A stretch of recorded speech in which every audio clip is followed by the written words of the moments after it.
আসসালামু আলাইকুম। আশা করি আপনারা সকলে অনেক বেশি ভালো আছেন এবং সুস্থ আছেন। আপনাদের সকলকে স্বাগত জানাই। আপনাদের সাথে আছি আমি মোমিনুদ্দিন চৌধুরী। এক কসাইয়ের ঘরে একটি ছাগল, একটি মুরগি, একটি কবুতর এবং একটি ইঁদুর ছিল।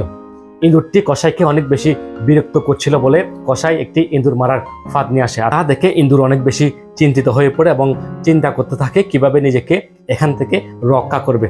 তাই নিজের বিপদের কথা বলার জন্য কবুতরের কাছে যায়। আর কবুতরকে নিজের অসহায়ত্বের মধ্যে বলতে থাকে, কবুতর ভাই, আমি তো একটি বিপদে পড়েছি, আমাকে তো কসাই মারার জন্য একটি ফাঁদ নিয়ে এসেছে, তাহলে আমাকে একটু রক্ষা করুন। তখন কবুতর বিভিন্ন তুচ্ছ তাচ্ছিল্য করে ইঁদুরকে তাড়িয়ে দেয়।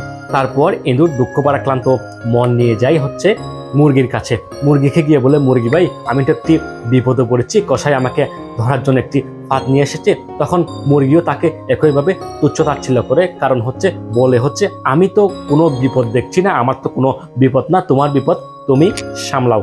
ঠিক একইভাবে যখন ছাগলের কাছে যাই, তখন ছাগলও তাকে নানাভাবে তুচ্ছ তাচ্ছিল্য করে আর বলে তোমাকে ধরার জন্য তো ইঁদুর মারার ফাঁদ নিয়ে এসেছি, কিন্তু আমাকে তো দৈনিক 3 বেলা নিয়ম করে খাবার দেয়, তাহলে আমি তোমাকে রক্ষা করব। তাই ইঁদুরটি সেখান থেকে চলে আসে। আর আসার পরে নানাভাবে চিন্তা করতে থাকে এবং অনেক বেশি কষ্ট পায়, কারণ তার বিপদের সময়ে কেউ তাকে রক্ষা করলো না। সেদিন রাতে কসাইয়ের স্ত্রী যথানিয়মে ফাঁদটি সুন্দর করে একটি অন্ধকার জায়গায় বসিয়ে দিয়ে ঘুমাতে চলে যায়। আর মধ্যরাতে যখন একটি সাউন্ড হয়, তখন কসাইয়ের স্ত্রী মনে করে হয়তো ইঁদুর পড়েছে।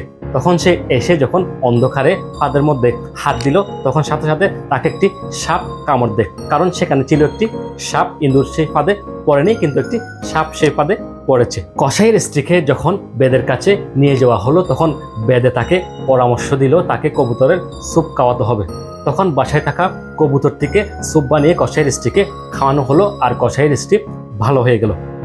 আর কসাইয়ের স্ত্রীকে যখন তার পরিবার পরিজনের মানুষজন দেখতে আসলো, তখন বাসায় থাকা সেই মুরগিটিকে সুন্দর করে রান্না করে তার পরিবার পরিজনকে খাওয়ানো হলো।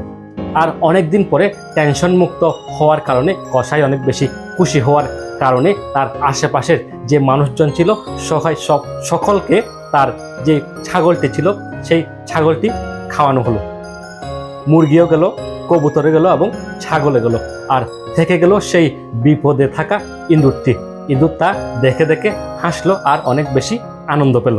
এই গল্পটি বলার মূল কারণ আমাদের আশেপাশে যখন কোনো মানুষ বিপদে বা ঝামেলায় পড়ে, তখন আমাদের মনে হয় আমরা কোনো সমস্যায় নাই, যার সমস্যা সেই সমাধান করবে। আর অনেক সময় আমরা অনেক বেশি খুশি হয়, কিন্তু হতে পারে আপনার পাশের মানুষের বিপদের কারণে আপনিও অনেক বড় একটি ঝামেলায় পড়তে পারেন। তাই আপনার সর্বোচ্চটুকু দিয়ে আপনার আশেপাশে যেই মানুষগুলো বিপদে পড়েছে সেই মানুষগুলোকে রক্ষা করার চেষ্টা করুন, এবং হতে পারে আপনার বিপদেও সেই মানুষগুলো একদিন এসে আপনাকে রক্ষা করবে। এভাবেই সকলের সম্প্রীতির বন্ধনে সুন্দর একটি পরিবেশ এবং সুন্দর একটি সমাজ তৈরি হোক, এই আমার প্রত্যাশা।